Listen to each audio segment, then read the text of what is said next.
Hello and welcome. On his 73rd birthday today, the Prime Minister launched the Vishwakarma Yojana, a politically crucial scheme that he had announced from the ramparts of the Red Fort on Independence Day. Well, behind the 13,000 crore scheme that targets artisans, masons, jewelers, the BJP's clear positioning in a crucial election year and in the run-up to 2024.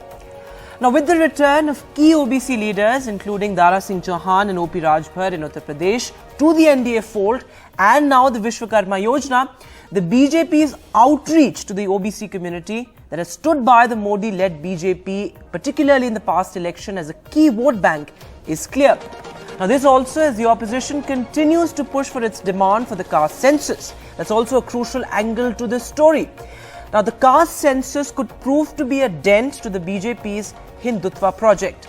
Now, today at the Congress's top bodies meet, the CWC meet, the Congress Working Committee endorsed Rahul Gandhi's suggestion of increasing the quota limit for reservation for SCs, STs, OBCs and other backward classes. Rahul Gandhi time and again has said that the 50% cap on reservations should be removed. Now, this is also a clear outreach to the numerically dominant OBC community that accounts for more than 50% of the country's population. Now, with all this, what is becoming increasingly clear is that the issue of identity politics with the OBC community at the center of the discourse, this particular narrative will certainly dominate politics in the run-up to 2024. On Left, Right and Centre tonight, we ask who will win the big political battle for the OBC community. But of course, all of this has been triggered by the Prime Minister's launch of the Vishwakarma Yojana. Well, here's what he had to say at the launch today. मेरे परिवारजनों, अगर आप अपना कारोबार बढ़ाना चाहते हैं तो शुरुआती पूंजी की दिक्कत ना आए, इसका भी ध्यान सरकार ने रखा है। इस योजना के तहत विश्वकर्मा साथियों को बिना गारंटी मांगे, जब बैंक आपसे गारंटी नहीं मांगती है तो आपकी गारंटी मोदी देता है। बिना गारंटी मांगे 3 लाख रुपए तक का कर्ज मिलेगा, आपको ऋण मिलेगा। और यह भी सुनिश्चित किया गया है कि इस ऋण का ब्याज बहुत ही कम रहे। सरकार ने प्रावधान ये किया है कि पहली बार में अगर आपने की ट्रेनिंग हो गई, आपने नए टूल ले लिए, तो पहली बार आपको 1 लाख रुपए तक का ऋण मिलेगा। और जब आप ये चुका देंगे ताकि पता चलेगा कि काम हो रहा है, तो फिर आपको 2 लाख रुपया का ऋण और उपलब्ध होगा।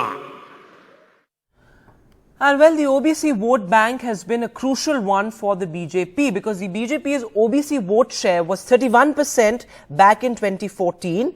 But that has only increased when it comes to 2019. In fact, if you talk about the regional parties and their share of the OBC community back in 2014, that was less in the BJP. But now if you talk about 2019, the BJP's OBC vote share has gone up and it's more than that of the regional parties. So of course, what's clear is that both the BJP as well as the opposition parties are clearly reaching out to the OBC community in a crucial election year and of course in the run-up to 2024. Now, joining me on the debate tonight, Amitabh Tiwari, political strategist and commentator. Also with me, Professor Badri Narayan, a professor at the Govind Ballabh Pant Social Science Institute in Allahabad. Of course, somebody who has very interesting political insights. Thanks very much, gentlemen, for joining us on Left, Right and Centre tonight.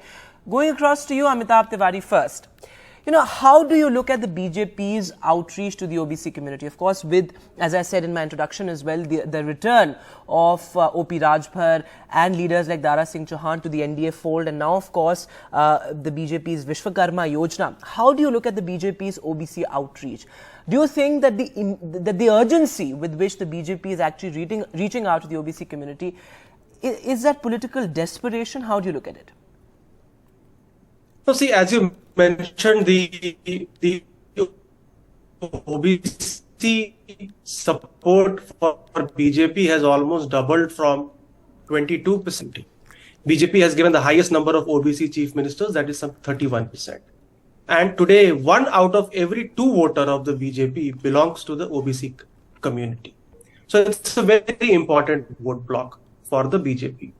Now, this vote was primarily with the Janata Dal constituents after the Mandal Commission report implementation. But this vote has now veered towards the BJP. So now BJP is getting more than even the regional parties and the Mandal constituents. And their role, in fact, has become insignificant in the post-coalition era in the national politics.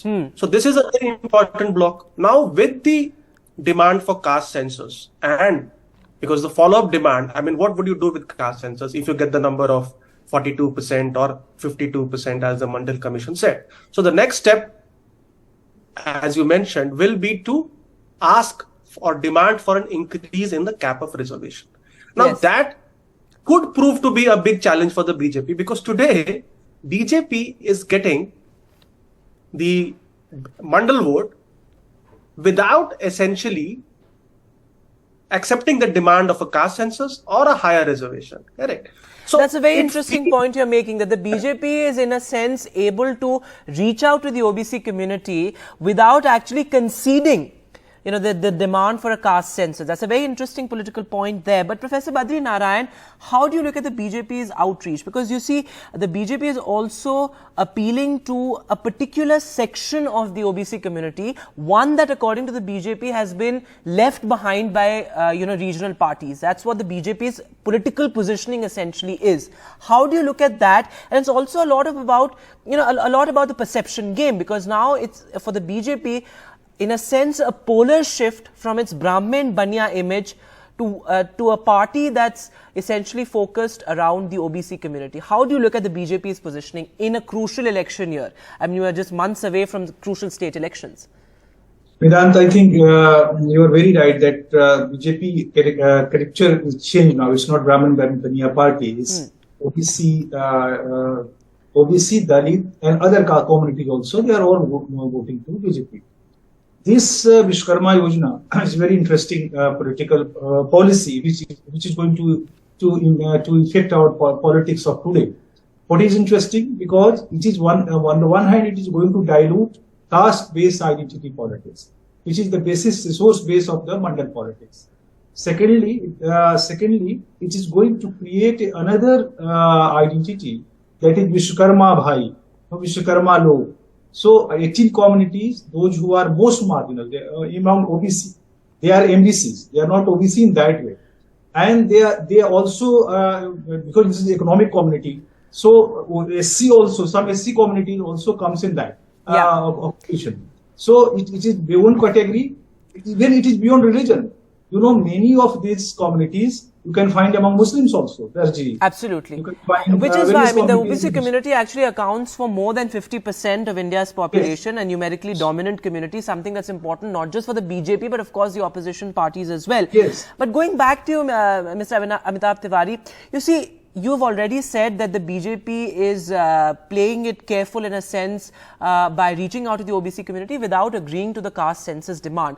But just this idea of the caste census and how the opposition is also pushing for it. I mean, just today we saw how the CWC actually reiterated Rahul Gandhi's demand for a caste census. How do you look at this? Because do you think the opposition's answer to the BJP's Hindutva project, could that be identity politics? Could that be caste politics? Yeah, so essentially the opposition feels that BJP has been able to consolidate the OBC vote on the Hindutva plank and its strong nationalism pitch. That's what they feel.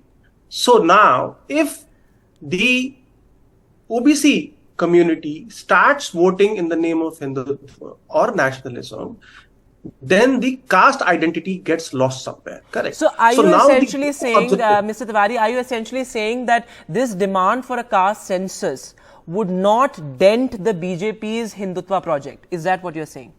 So I'm saying the objective is to dent the Hindutva project of the BJP. So the ploy is that people start to vote again on the caste lines. So the demand for jiski jitni sankhya bhari, uski utni hissedari, etc. Exactly. have become. So now see, BJP has not only been able to get these voters on the basis of Hindutva. It has worked for years, as Professor would agree.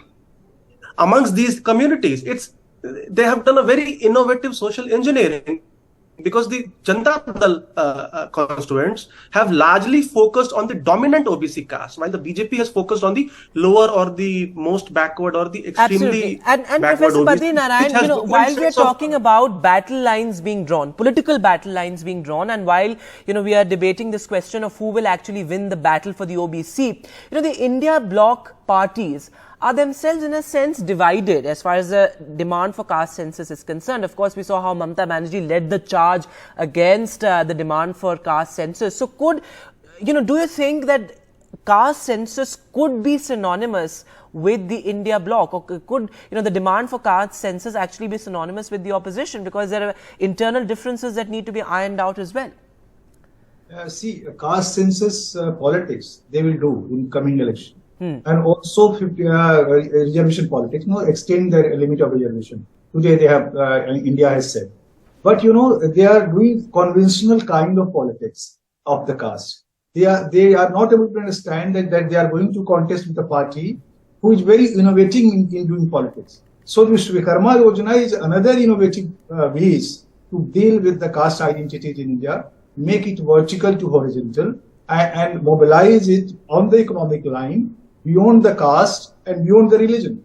So that's an interesting point you're making. That's an interesting point you're making. In fact, what you said at the beginning of your remark, that this sort of caste politics will be dominating the discourse as we go into an election year, and of course in the run up to 2024. I want both of you to give me quick remarks on how do you think this is going to pan out? Is this going to be a situation where we have, say, a Mandal 2.0 versus Kamandal? Because of course now the dynamics have changed in that as well, with the BJP also pushing for the OBC vote bank. How do you see this playing out in the run-up to 2024? Very quickly, Mr. Tiwari, and then I'll come back to you, Mr. Badri. See, the opposition will continue to harp on the caste census politics and the demand for an increase in reservation. But BJP has given a class tadaka to caste politics. So it has moved beyond caste politics today. Correct. So the socio-economic class, by creating a community of artisans and helping them out, the BJP will be able to create a pool of, because we see only 5 lakh families, but that amounts to 15 lakh voters. And by 2029, that would be 30 lakh families and 1 crore voters. That's a huge number in that sense. So BJP is creating community or caste within caste sort of blocks, and catering to those specific communities through specific schemes. And that's how it seems to be way ahead of the opposition. Interesting point there. Professor Badri, your last comment. See, opposition will do their politics around caste census and in conventional way of Mandal 2 kind of politics. Yeah. But BJP is extending day by day its beneficiary group, beneficiary contact community, which I used to call making beneficiary consciousness. And that consciousness again in this election also going to bring a huge number of OBC votes towards BJP. So BJP is doing very innovative politics to handle the caste politics in India. And another thing which is going to be happen, this is the politics of persuasive development. And on the other hand, the Congress and India is doing politics of evoking discontent. Right. So it is going to be a struggle between evoked discontent and persuasive development. So this is a very interesting point. It actually remains to be seen how this pans out. Of course, we're heading into elections, crucial state elections as well, and as I said, in the build-up to 2024 as well. But it is for sure that the issue of identity politics and caste politics is something that will dominate the discourse around elections. Thanks so much, gentlemen, for joining us on the debate tonight.